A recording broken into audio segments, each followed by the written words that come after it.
Joseph Miller lay dying on his porch, 3 days after giving his last crumb of food to the strange white horse and its foals, when he heard hoofbeats and looked up to see 50 horses emerging from the forest with bags strapped to their backs. What they carried in those bags would defy everything he thought he knew about the natural world. Before we continue, don't forget to subscribe to the channel, like the video, and comment where in the world you're watching from. Let's go. The wind had been picking up all afternoon, carrying with it the scent of rain and something else, something electric that made the hairs on the back of Joseph's neck stand on end. He stood at the edge of his small property, hands rough and calloused from years of working the land, watching as dark clouds gathered on the horizon like an army preparing for battle. His cabin, weathered and worn but sturdy enough, sat behind him with smoke curling from its chimney. It wasn't much, that little place he called home, but it was his, earned through sweat and sacrifice after losing everything in the foreclosure. 5 years ago, Joseph Miller had never been a man of means. At 62 years old, he'd spent most of his life scraping by, working odd jobs, tending to a few chickens and a vegetable garden that barely produced enough to keep him fed through the winter months. His wife Sarah had passed 3 years back, leaving him alone in a world that seemed to grow colder and harder with each passing season. The neighbors, what few remained in this remote corner of rural Montana, called him stubborn for staying out here, for refusing to move closer to town where life might be easier. But Joseph couldn't leave. This land, as unforgiving as it was, held memories that he couldn't bear to abandon. The storm was coming fast now. Joseph could see it rolling across the valley, a wall of darkness that swallowed everything in its path. He'd lived through enough Montana winters to know when a storm meant business, and this one had that look about it, the kind that could bury a man if he wasn't careful. He turned to head back inside, planning to secure what little livestock he had, and waited out by the fire when he heard it, a sound that stopped him dead in his tracks. It was a whinny, but not like any he'd heard before. Deep and powerful, it cut through the rising wind like a trumpet call.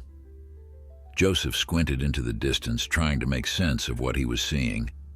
There, emerging from the tree line at the edge of his property, was a horse. But calling it simply a horse seemed inadequate.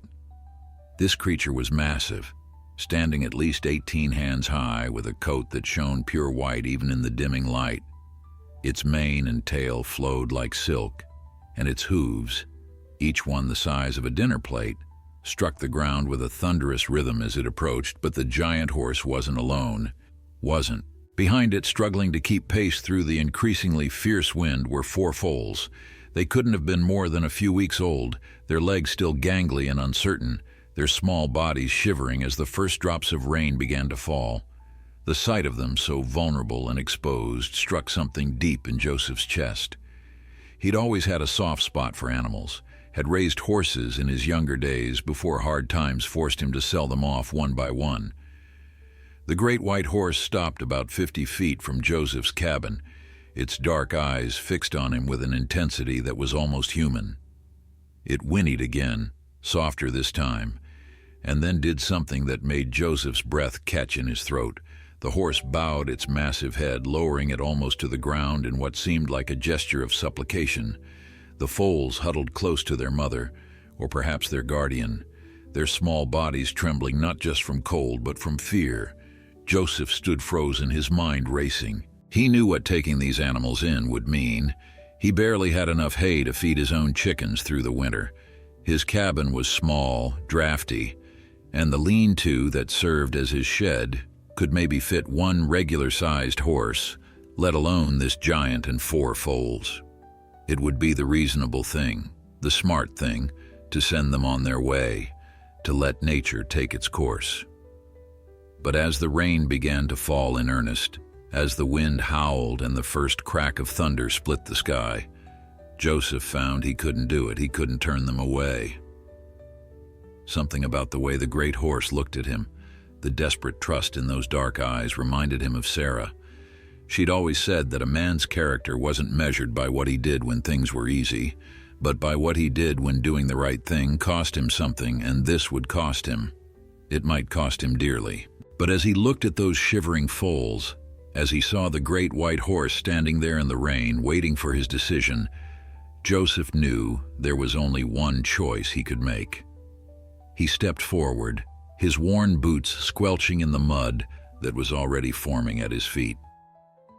The rain was coming down harder now, plastering his thin gray hair to his skull, soaking through his threadbare coat. He raised his voice to be heard over the storm. "Come on then," he called out, gesturing toward his cabin and the small shed beside it. "Come on, you're safe here."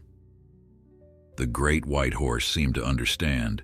It lifted its massive head and moved forward, the foals scrambling to keep up with their protector. Joseph hurried ahead, throwing open the doors to his shed and then to his cabin, knowing that somehow, some way, he would make room for all of them. As the animals passed him, the great horse paused for just a moment, its enormous head turning to look at Joseph with what he could have sworn was gratitude. Then it moved inside, bringing with it the foals, and a mystery that Joseph couldn't yet begin to imagine. The first challenge came immediately. The great white horse was simply too large for Joseph's shed. Even with its head lowered, the ceiling barely cleared its ears, and when it tried to turn around, its massive hindquarters knocked over a stack of old wooden crates that Joseph had been meaning to sort through for months. The foals, meanwhile, huddled in a corner, their wet coats making them look even smaller and more pitiful than they already were. Joseph stood in the doorway, rain streaming down his face, and made a decision that would have seemed crazy to anyone watching. He opened the door to his cabin wider. The main living space wasn't huge, maybe 400 square feet, that served as his kitchen, dining area, and sitting room all in one. But it was warm, and it was dry, and right now that was all that mattered. The great horse seemed to hesitate, as if understanding that this was a human dwelling and that its presence there would be unusual. Joseph walked inside first, pushing his small kitchen table against the wall and rolling up the threadbare rug that Sarah had made years ago. He moved his 2 chairs onto the porch, heedless of the rain that would surely ruin them, and cleared a path through the center of the room. When he gestured again, the great white horse took a tentative step inside. The wooden floorboards creaked ominously under its weight, and Joseph found himself holding his breath, praying that the old boards would hold. They groaned and protested, but they held. The horse had to duck its head significantly to fit through the doorway, and once inside, it dominated the space entirely. Joseph could barely move around it, but the foals followed quickly, their tiny hooves clicking on the wooden floor as they pressed close to their protector. The storm outside had reached its full fury now. Thunder crashed so loud it shook the walls, and lightning illuminated the cabin's interior with brilliant white flashes. The wind howled like a living thing, rattling the windows and finding every gap in the walls to whistle through. Joseph closed the door firmly behind them, sealing them all inside together. For a moment, he just stood there, taking in the surreal scene. His cabin, his sanctuary, now housed a horse that could barely fit inside and 4 trembling foals. The practical side of Joseph's nature quickly reasserted itself. These animals were cold, wet, and probably hungry. He grabbed every towel and blanket he owned, which wasn't many, and began the task of drying them off. He started with the foals, rubbing them down gently but thoroughly, feeling their ribs prominent under their skin. They were malnourished, he realized, probably hadn't been eating properly for days. The foals leaned into his touch, their fear gradually giving way to something like trust. The great white horse watched him work, its dark eyes following every movement. When Joseph finally approached it with the largest blanket he had, the horse lowered its head to make the task easier. Joseph had to stand on his small stepladder to reach the animal's back, and even then he could barely manage. The horse's coat, even wet, was unlike anything he'd ever felt. It was thick and soft, almost luminous in the lamplight. As he worked, he noticed something else. There were scars on the horse's legs and flanks, old ones that had healed but left their marks. This animal had been through hardship, had survived things that would have killed a lesser creature. When the animals were as dry as he could manage, Joseph turned his attention to food. His own supplies were meager, consisting mainly of canned goods, some flour, a few potatoes, and precious little else. But he had hay for his chickens, and he had some oats that he'd been saving. He brought in armfuls of hay from the shed, not caring that he was getting soaked again in the process, and piled it in one corner of the cabin. The foals fell on it immediately, their hunger overriding any remaining fear. The great white horse, however, didn't eat right away. It watched the foals first, making sure they were settled and safe before finally lowering its massive head to take a few delicate bites. Joseph found himself smiling at that, at the obvious care the horse showed for the younger ones. It reminded him of how he'd been with his own children, back when they were small, back before they'd grown up and moved away to lives he could barely comprehend. He prepared a mixture of oats and water, warming it slightly on his wood stove, and offered it to the foals in an old basin. They drank eagerly, their small pink tongues lapping at the mixture with desperate enthusiasm. Joseph had to refill it twice before they seemed satisfied. The great white horse accepted water from his largest bucket, drinking deeply, and Joseph marveled at how much the creature could consume.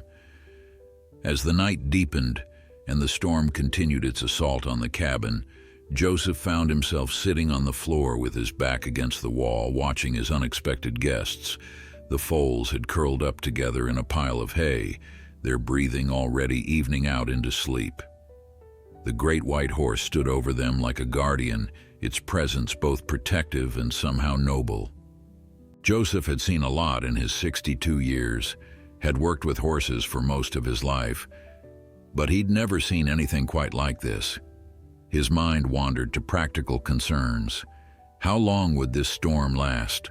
How long could he shelter these animals?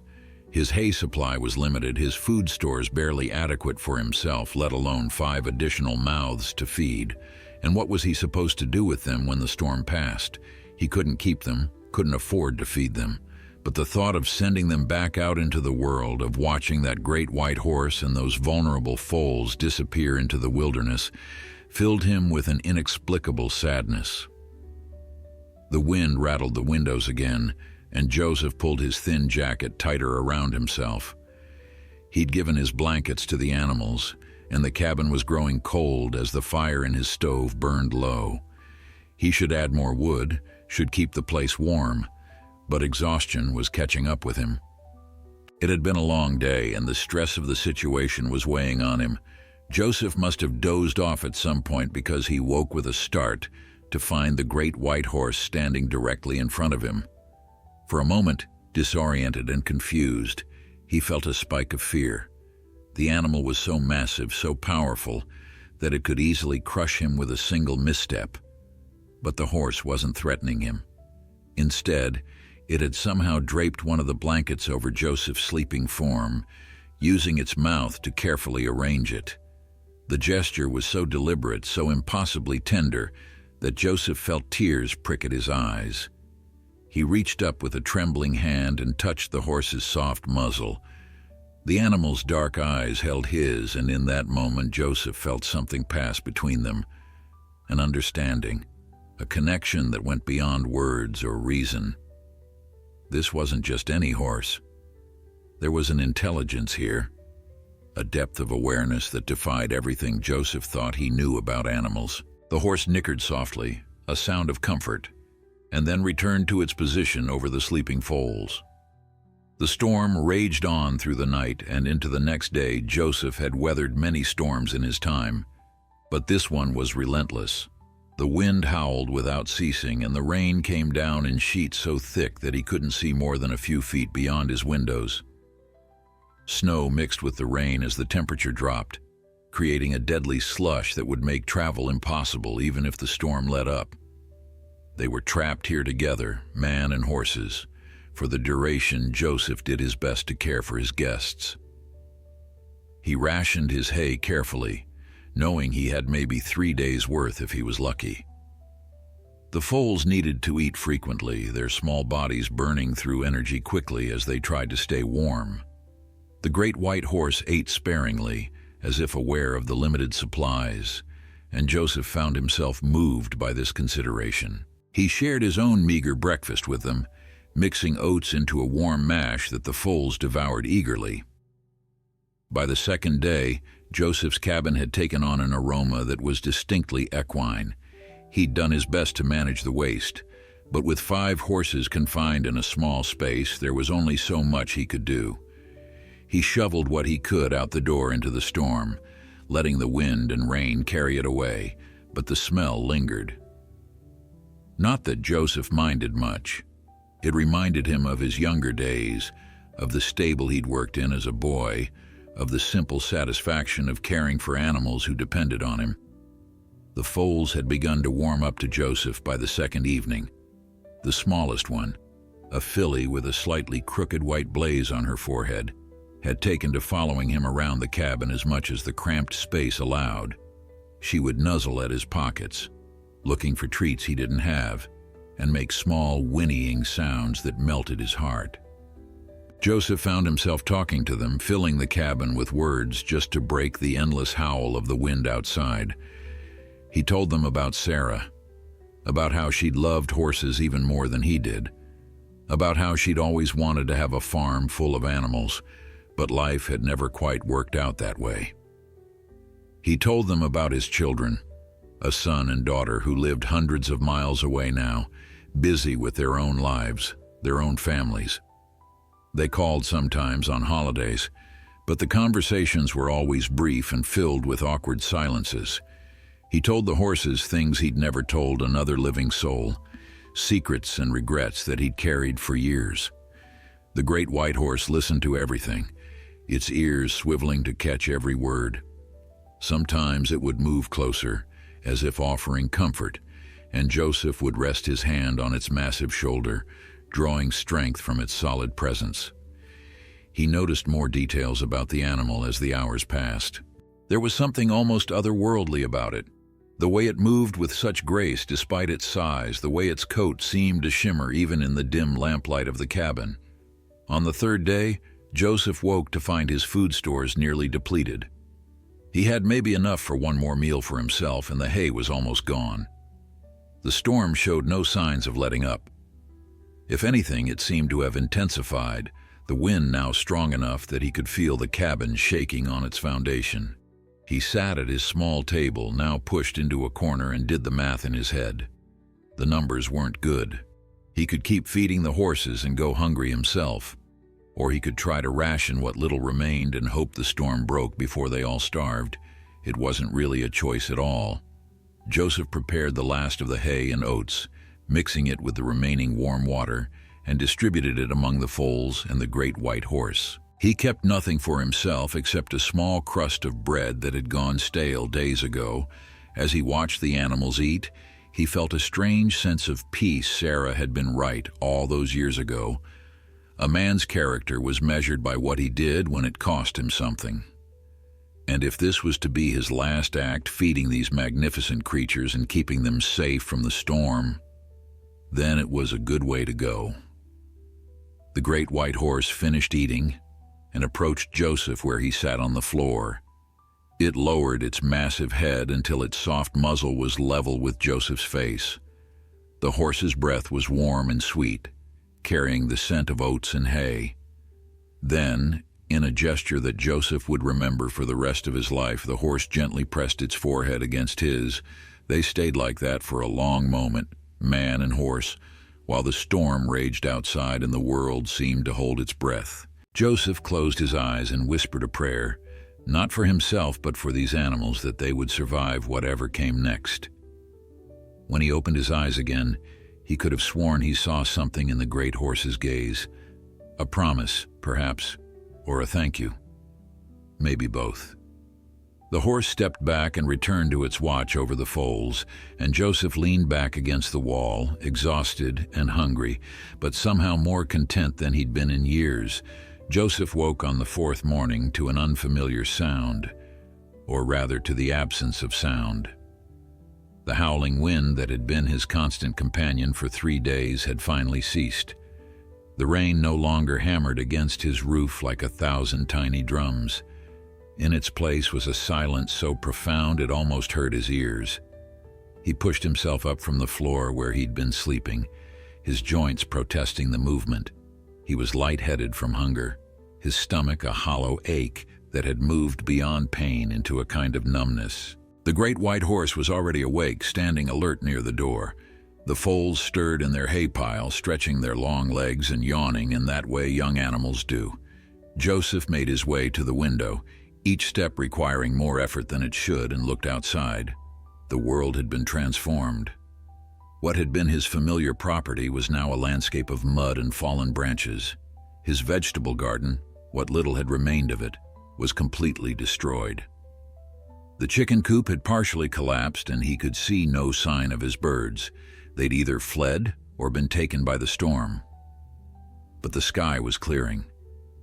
Patches of blue showed through the breaking clouds, and the sun, weak but present, was beginning to cast its light across the devastation the storm had passed. Joseph felt relief and sadness in equal measure. Relief because they had survived. Sadness because he knew what this meant. The horses would leave now. They had to. He had nothing left to give them. No food for himself, let alone for 5 hungry animals. The great white horse would take its charges and disappear back into whatever wilderness had birthed them, and Joseph would be alone again. He opened the cabin door, letting in fresh air that was sharp with the scent of wet earth and pine. The great white horse moved forward immediately, stepping carefully over the threshold and out onto the muddy ground. The foals followed, their legs uncertain on the slippery surface, but their spirits clearly lifted by the freedom of open space. They kicked up their heels and pranced, despite their obvious exhaustion and hunger, celebrating the simple joy of being outside again.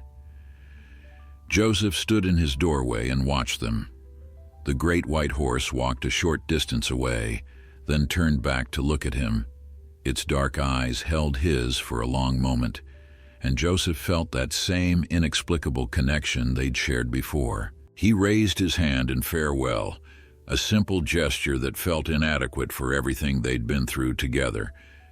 The horse whinnied, a sound that echoed across the empty valley, and then turned away, leading the foals toward the tree line. Joseph watched until they disappeared among the trees, their white forms fading like ghosts into the shadows. Then he stood there a while longer, just in case they came back, just in case the great horse changed its mind. But they didn't return. The forest swallowed them up completely, leaving no trace they'd ever been there except for the hay scattered across his cabin floor and the lingering scent of horses in the air. The next few hours were difficult. Joseph cleaned his cabin as best he could, his movements slow and deliberate as his body protested the lack of food. He assessed the damage to his property and found it extensive. The chicken coop would need major repairs. His garden was ruined and several of his fence posts had been knocked down. He had maybe $10 in cash hidden in a coffee can, certainly not enough to replace what the storm had taken. Winter was coming, and he was in a worse position now than he'd been before the storm hit. He should have felt despair. He should have been angry at himself for wasting his precious resources on animals that were never his to save. But instead, Joseph felt strangely at peace. He'd done the right thing. He knew that in his bones. Whatever happened next, he could face it, knowing he hadn't turned away when something vulnerable needed help. Sarah would have been proud of him. That thought brought him more comfort than any full pantry could have. That night, Joseph went to bed hungry for the first time in his life by choice rather than circumstance. He'd been poor before, had gone without meals because he couldn't afford them. But this was different. This hunger was the price of compassion, and somehow that made it easier to bear. He lay in his small bed, now back in its usual spot, and stared at the ceiling. His cabin felt too large now, too empty without the presence of the horses. The silence was oppressive. He thought about the great white horse and wondered where it had gone, whether the foals would survive, whether they'd find food and shelter. He wondered if he'd ever know what kind of animal that had been, what breed could possibly grow so large and move with such intelligence. He wondered if anyone would believe him if he told them about the horse that had shared his cabin for 3 days, about the way it had covered him with a blanket, about the profound connection he'd felt in its presence. Probably not. People would think the storm had driven him mad, that loneliness and hunger had made him see things that weren't there. Let them think what they wanted. Joseph knew the truth. He'd experienced something extraordinary, something that transcended the ordinary boundaries of his hard, simple life. That was worth more than all the chickens and vegetables in the world. The next morning, Joseph woke to find himself even weaker than before. His head swam when he tried to stand, and his hands trembled as he pulled on his worn jacket. He needed food, needed help, but his nearest neighbor was 3 miles away, and the roads would be impassable after the storm. He'd have to wait, conserve what little energy he had left, and hope that someone would think to check on him. His son had called before the storm hit, had told him to evacuate, to go to a shelter in town. Joseph had refused, stubborn as always. Now he wondered if that stubbornness would finally be the end of him. He made his way outside, needing fresh air, needing to see the sky. The morning was cold but beautiful, the kind of crisp autumn day that Sarah had always loved. Joseph sat down heavily on his porch steps, his legs no longer able to support him reliably. The world tilted slightly, and he had to grip the wooden railing to steady himself. This was how it ended, he thought, with a strange detachment. Not in some dramatic fashion, not in a hospital bed surrounded by family, but here, alone on his porch, too stubborn and too poor to have made better choices. He should feel afraid. But instead he felt only a deep weariness and a kind of resigned acceptance. He watched the clouds drift across the sky, their shapes morphing and changing in endless patterns. A hawk circled overhead, riding the wind currents with effortless grace. Life went on, indifferent to his personal struggles, indifferent to whether he lived or died on this particular day. There was something almost comforting about that, about being just one small part of a much larger picture. He thought again about the great white horse and the foals, hoped they were finding food somewhere, hoped they were safe. The day crawled by with agonizing slowness. Joseph drifted in and out of consciousness, his body conserving what little energy remained. At some point he became aware of vultures circling high above, and he had the bizarre thought that they were being premature. He wasn't dead yet. Give it time, he wanted to tell them, but the effort of speaking seemed too great. His mouth was dry, his lips cracked, and even swallowing hurt. He should go inside, should at least lie down in bed with some dignity. But moving seemed impossible. His limbs felt like they belonged to someone else, heavy and unresponsive. So he stayed where he was, slumped against the porch railing, watching the afternoon shadows grow longer across his ruined property. He found himself thinking about his life, about all the choices that had led him to this moment. There had been good times, certainly. His wedding day, the births of his children, the first time he'd successfully broken and trained a difficult horse. But there had been hard times too. The loss of the family farm, the years of struggling to make ends meet, the slow decline as age and poverty ground him down bit by bit. Sarah's death had been the hardest blow of all. She'd been his anchor, his reason for getting up in the morning, and without her, the world had lost much of its color. He'd kept going out of habit more than desire, tending to his small property because it was what he knew how to do, what gave his days some semblance of structure and purpose. Now even that was gone. The storm had taken what little he had left, and his decision to help the horses, while right, had cost him his last reserves. He didn't regret it, not even now facing the consequences. But he did feel a profound sadness at the waste of it all. He'd worked so hard his whole life, had asked for so little, and in the end it had amounted to almost nothing. No legacy, no great achievements, just a worn-out old man dying alone on a broken-down porch. The sun was beginning to set when Joseph heard it. At first he thought he was hallucinating, that his oxygen-starved brain was playing tricks on him, but the sound grew louder, more distinct. Hoofbeats, many hoofbeats, coming fast. He tried to lift his head but couldn't manage more than a slight movement. Were the horses coming back? It seemed impossible, made no sense. Why would they return to a place that offered them nothing? Then they appeared at the edge of the clearing, and Joseph's breath caught in what remained of his consciousness. The great white horse was in the lead, but it wasn't alone. Behind it came more horses, dozens of them, maybe 40 or 50 strong. They were all magnificent specimens, bays and chestnuts and blacks, their coats gleaming in the fading sunlight. The foals were there too, keeping pace with the herd, looking healthier and more energetic than they had just that morning. But that wasn't what made Joseph's fading mind struggle to comprehend what he was seeing. The horses were carrying things. Bags and bundles draped across their backs, held carefully in their mouths. As they approached the cabin, the great white horse in the lead, Joseph could make out what they carried: food. Bags of grain and oats, bundles of hay, even what looked like vegetables and dried meat. Where had they gotten these things? How was this possible? The herd came to a stop in front of Joseph's porch, forming a semicircle around him. The great white horse approached slowly, gently, and lowered its massive head until its soft muzzle touched Joseph's face. The gesture was so tender, so full of what could only be called affection, that Joseph felt tears streak down his weathered cheeks. The horse nickered softly, a sound of reassurance and greeting, and then stepped back to allow the others forward. One by one, the horses approached and deposited their burdens on Joseph's porch. Bags of grain piled up beside him, bundles of hay stacked against the railing. Root vegetables rolled across the wooden planks.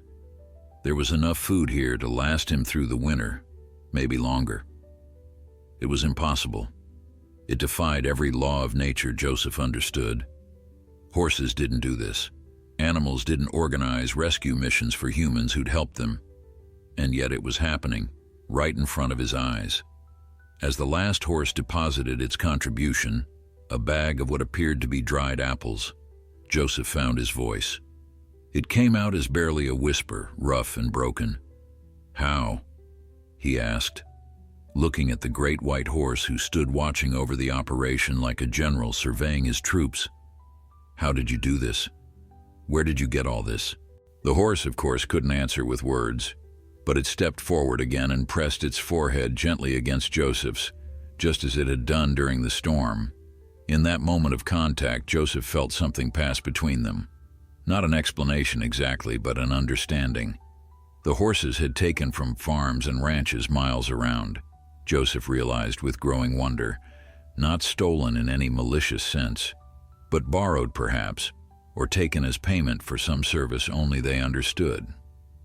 He could see markings on some of the bags, labels from feed stores in towns he'd never visited, brand marks from ranches he'd only heard about.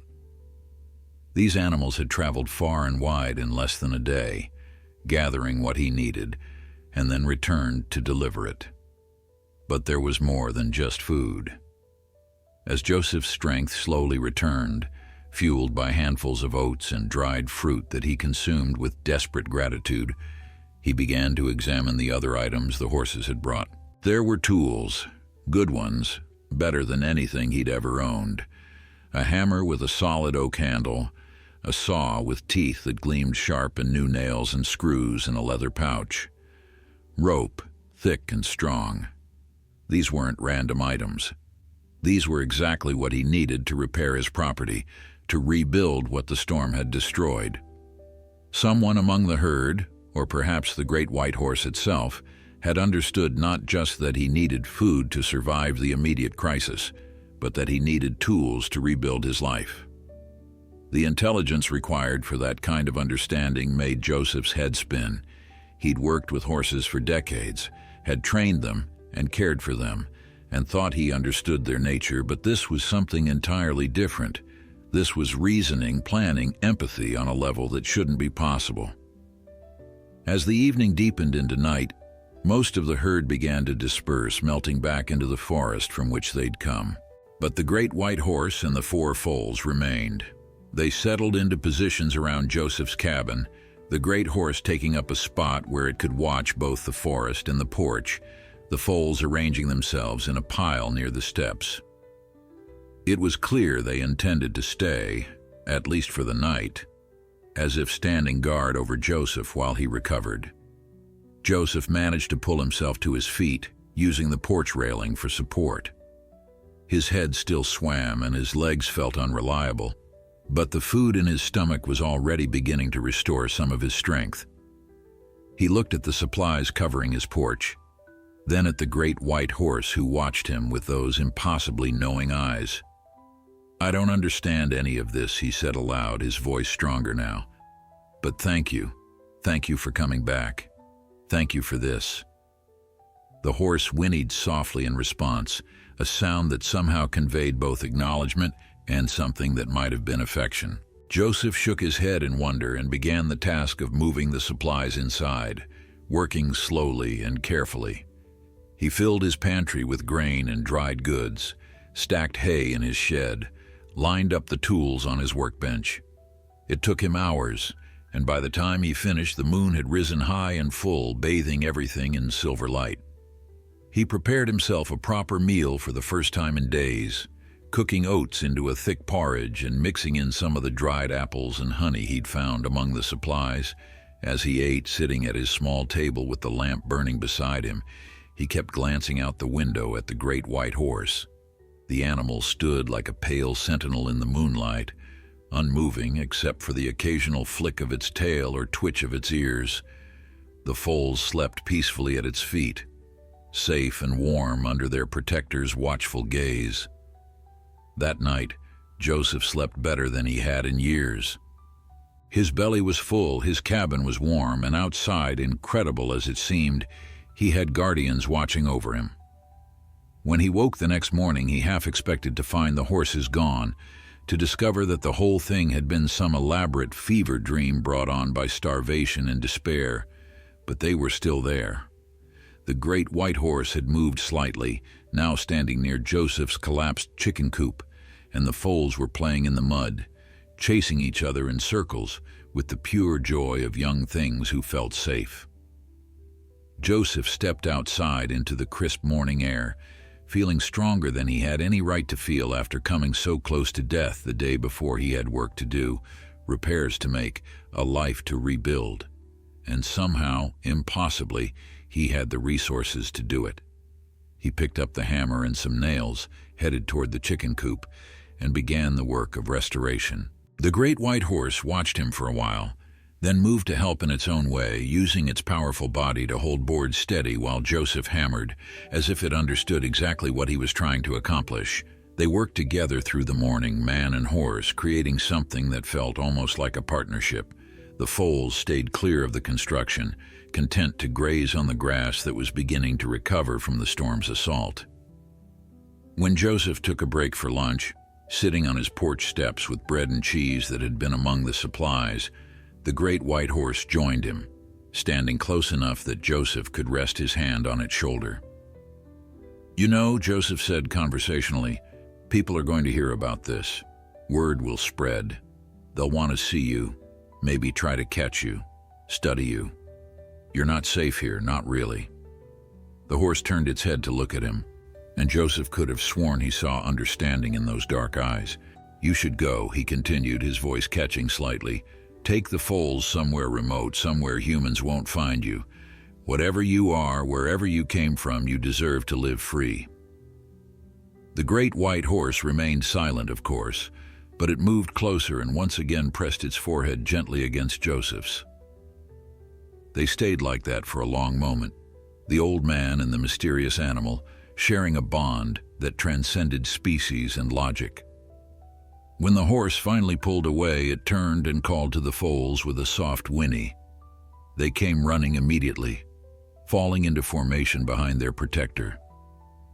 Joseph stood and watched as the great white horse led the foals toward the tree line.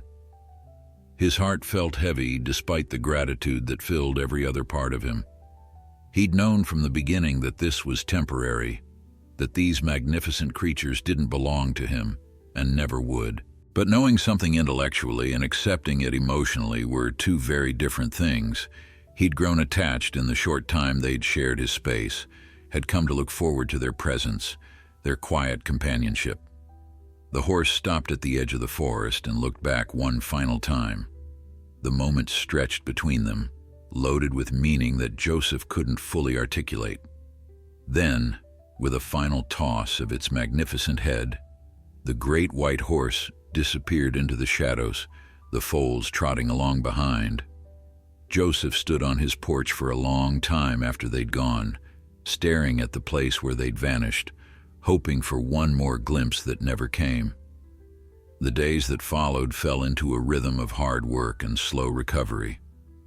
Joseph used the tools the horses had brought to repair his chicken coop, his fences, and the various other structures around his property that the storm had damaged. The work was exhausting but satisfying, each completed task a small victory against the chaos that had threatened to overwhelm his life. He found himself talking aloud as he worked, narrating his progress to an audience that wasn't there, imagining the great white horse listening and approving. Word did spread, just as Joseph had predicted. His nearest neighbor, Tom Hendricks, stopped by about a week after the storm to check on him. Tom was a gruff man in his 50s who ran a cattle operation a few miles down the road. He'd never been particularly friendly, operating under the general assumption that Joseph was too poor and too odd to bother with. But the storm had softened something in Tom, made him think about community in a way he hadn't before. Tom found Joseph on his roof, replacing shingles that had been torn away by the wind.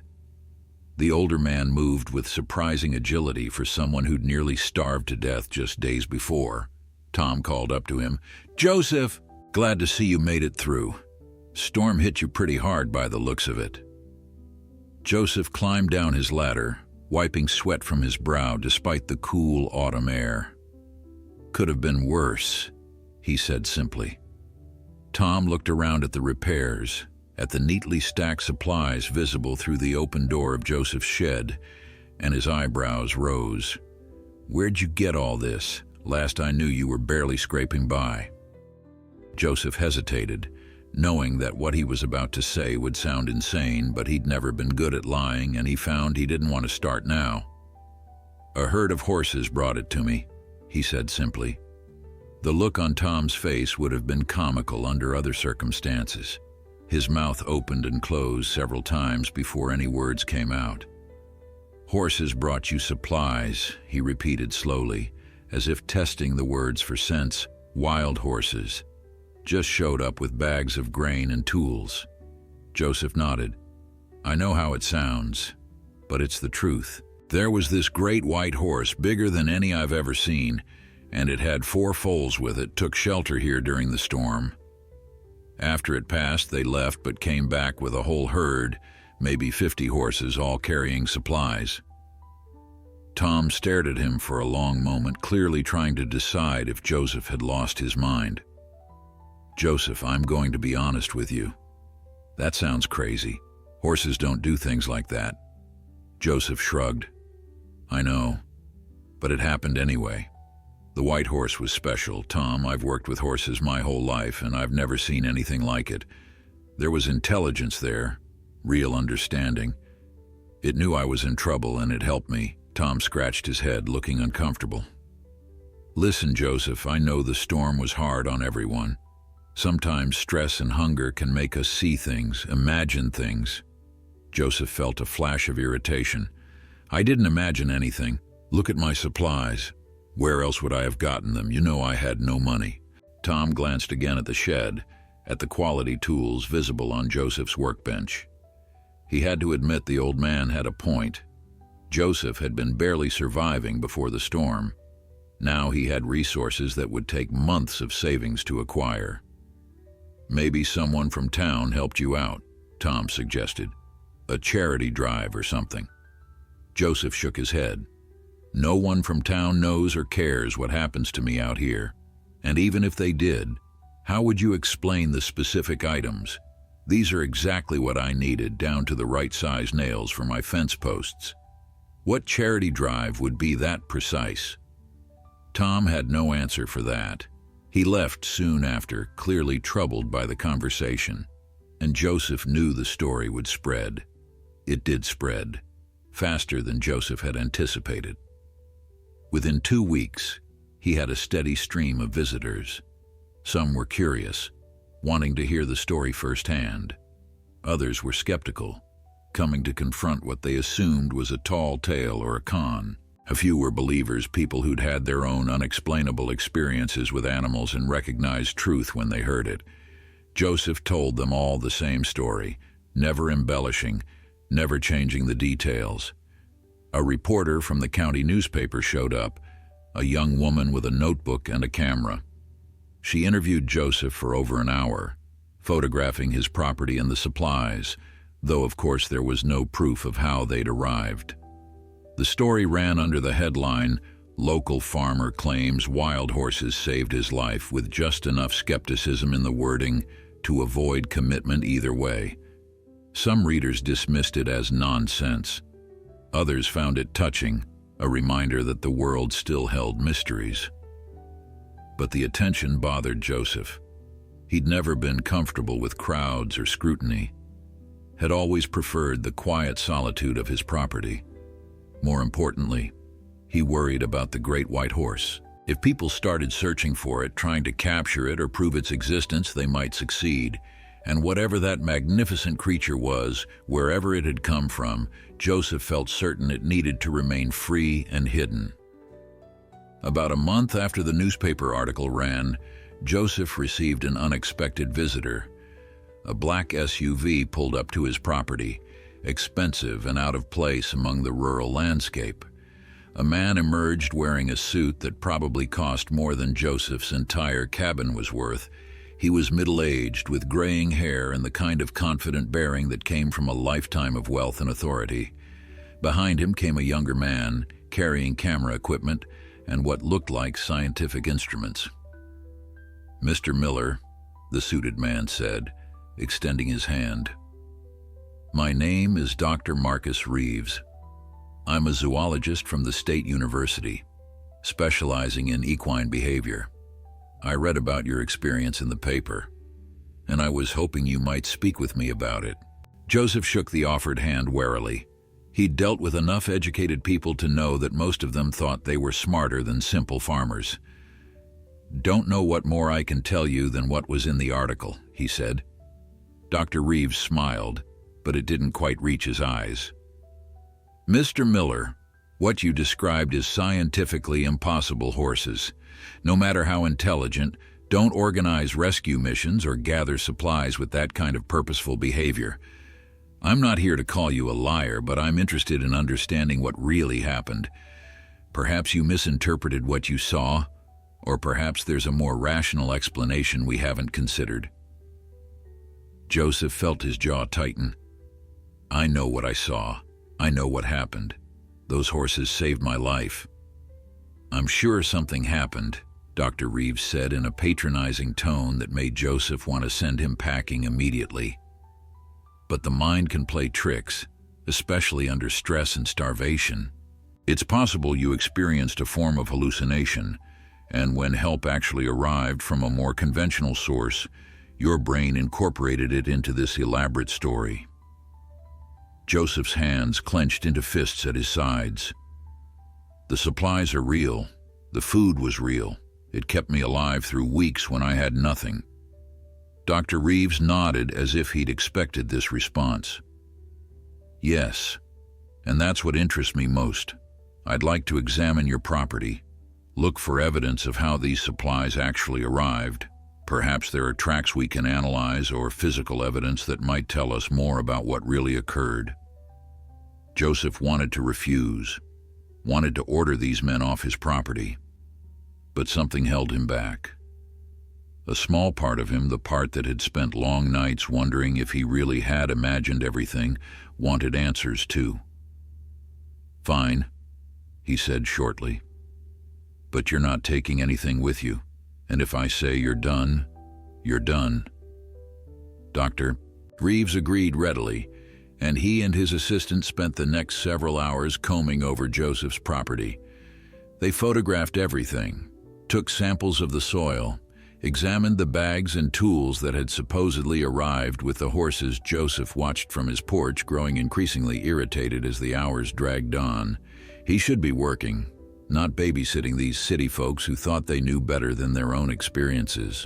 Finally, as the sun began to sink toward the horizon, Dr. Reeves approached Joseph with a confused expression. "Mr. Miller, I have to admit, what we've found is unusual. The hoofprints around your property show evidence of multiple horses, far more than would typically travel together in a wild herd, and the prints themselves are odd. Some of them are exceptionally large, much bigger than any horse breed I'm familiar with. Additionally, the supplies you received come from at least 8 different sources across a 100-mile radius. Even if someone had wanted to help you, coordinating that kind of collection and delivery would have taken significant time and resources." Joseph felt a grim satisfaction at the doctor's confusion. "Told you what happened? You didn't believe me." Dr. Reeves shook his head slowly. "I'm not saying I believe in a magical rescue horse, Mr. Miller, but I am saying that something unusual occurred here, something that doesn't fit neatly into our current understanding of animal behavior. I'd like to continue investigating if you'll permit it. Set up some trail cameras, maybe stay in the area for a few weeks to see if these horses return." "No," Joseph said flatly.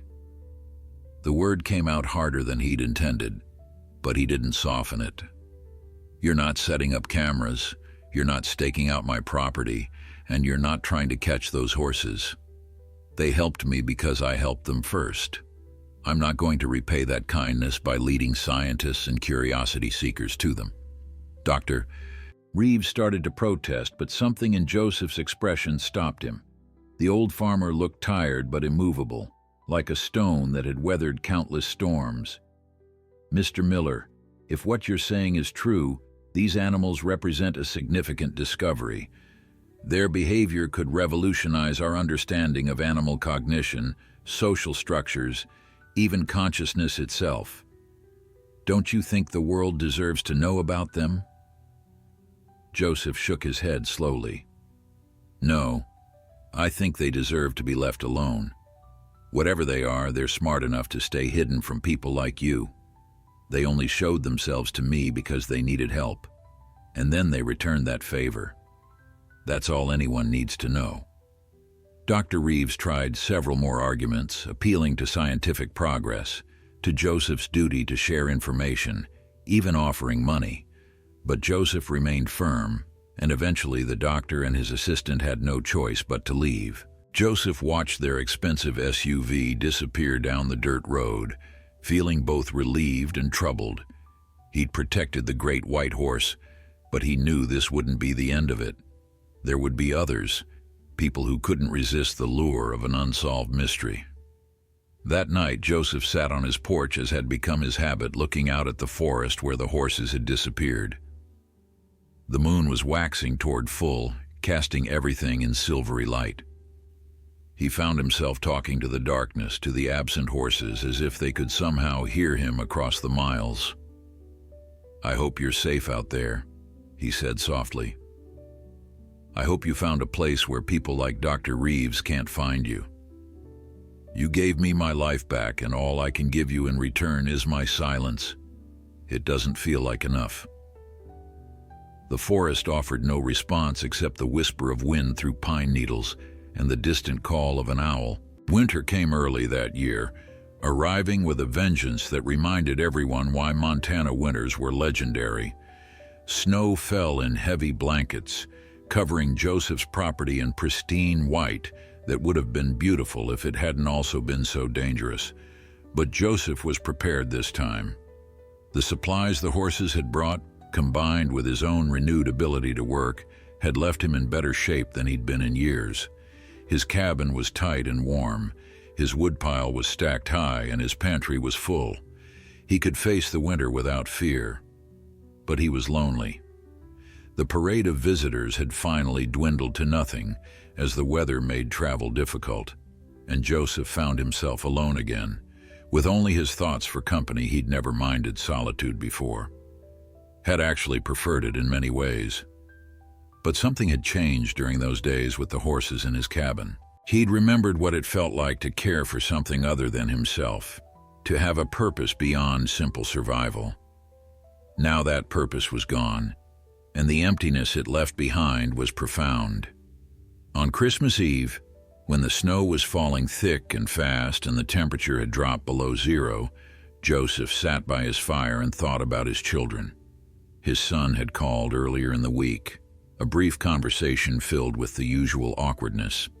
He'd asked if Joseph wanted to come stay with him for the holidays, had offered to send money for a bus ticket.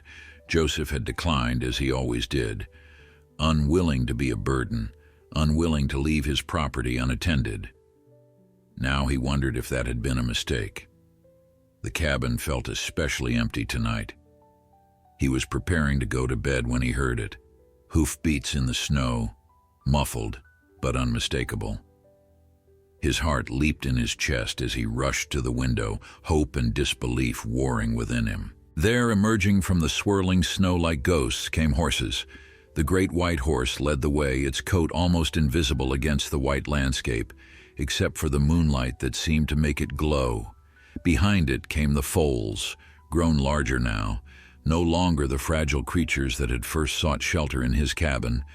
And behind them came more horses, a smaller herd than before, but still impressive, maybe 20 strong.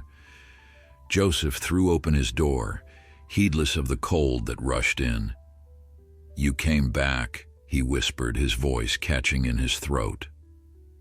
The great white horse approached the porch, and Joseph stumbled down the steps to meet it, his hands reaching out to touch its face, to confirm that this was real and not some desperate fantasy conjured by loneliness. The horse was solid and warm under his hands, its breath forming clouds in the freezing air. This time the horses carried no supplies. Instead, they simply stood there in the falling snow, as if their presence itself was the gift.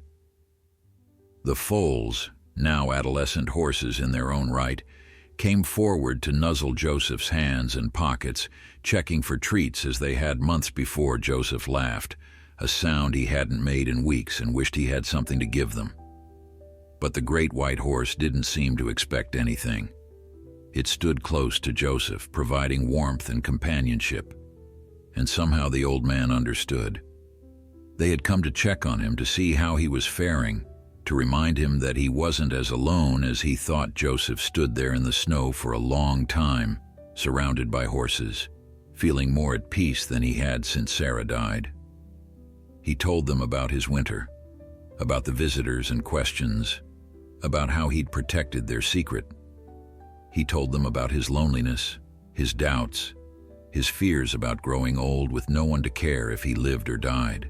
The great white horse listened to everything, its dark eyes steady and knowing, and when Joseph finally ran out of words, it pressed its forehead gently against his in that gesture that had become their own private language. "Thank you," Joseph said simply, "for coming back, for remembering me." The horse nickered softly, and then, as if on some invisible signal, the herd began to move. But this time they didn't leave immediately. Instead, they circled Joseph's property slowly, deliberately, their hoofprints creating patterns in the fresh snow. Joseph watched them, puzzled at first, until he realized what they were doing. They were marking the perimeter, claiming this space as protected, as theirs.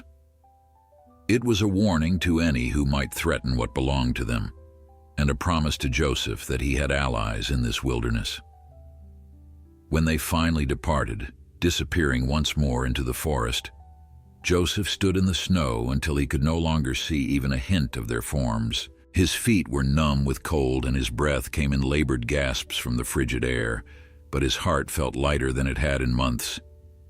He went back inside, added wood to his fire, and sat in his chair with a blanket wrapped around him. Tomorrow would be Christmas, and for the first time in years, he felt like celebrating. The winter passed more easily after that night. Joseph found himself looking forward to each day, wondering if this might be the night the horses returned. They didn't come every night or even every week, but the horses returned often enough that Joseph always had hope. Sometimes it was just the great white horse and the 4 adolescents, now growing into their full size and strength. Other times the entire herd accompanied them, filling Joseph's property with movement and life. Each visit was different, but each one left Joseph feeling less alone, more connected to something larger than his small existence. Spring arrived with its usual drama of melting snow and mud, of new growth pushing through the thawed earth. Joseph planted a larger garden than he had in years, feeling optimistic about the future for the first time since Sarah's death. His children called more frequently, perhaps sensing some change in him even through the telephone lines. His son even mentioned visiting in the summer, bringing his grandchildren that Joseph had only seen in photographs. Joseph found himself hoping that might actually happen. One warm evening in late April, as Joseph was finishing his dinner on the porch, Tom Hendricks appeared again. This time his demeanor was different, less skeptical and more thoughtful. He'd brought a 6-pack of beer, a peace offering of sorts, and the 2 men sat together watching the sun set over the mountains. For a while they drank in companionable silence, and then Tom spoke. "I've been thinking about what you told me," he said, "about the horses." Joseph waited, saying nothing. "I told you it was crazy that you'd imagined it, but something's been bothering me about that." Tom took another sip of his beer, choosing his words carefully. "About 10 years ago, I lost my best cattle dog to a rattlesnake. He was more than just a working animal to me. He was my friend. After he died, I became harder, I think. Started seeing animals as just tools, just resources. But hearing your story made me remember what I'd forgotten, that sometimes the bond between human and animal goes deeper than we can explain or understand. Maybe your horses are real. Maybe they're not. But the connection you felt with them, that's real. I can hear it in your voice when you talk about them." Joseph felt his throat tighten with unexpected emotion. It was the first time anyone had truly understood, had looked beyond the impossible facts to see the truth underneath. "They're real, Tom," he said quietly. "And they changed my life. Made me remember that there's still magic in this world if you're open to it." Tom nodded slowly. "Well, if they come back, and if they need anything, you let me know. I've got resources you don't, and I'd be honored to help protect whatever it is you're protecting." It was an offer of friendship and alliance that Joseph hadn't expected, and it touched him deeply. The 2 men finished their beers as the stars began to appear, talking about nothing important and everything that mattered. When Tom finally left, Joseph felt like perhaps he'd gained more than just the horse's help. Perhaps he'd gained a place in his community again, a sense of belonging that he'd lost along with everything else. Summer came, and with it, his son's promised visit. Michael arrived with his wife and 2 children, a boy of 8 and a girl of 6. The kids were city children, unused to the quiet and space of Montana, but they adapted quickly. Joseph taught them about his garden, about the chickens he'd finally replaced, about reading weather and tracking animals. He told them stories about their grandmother Sarah, keeping her memory alive for another generation on their last evening, as they were roasting marshmallows over a fire pit Joseph had built.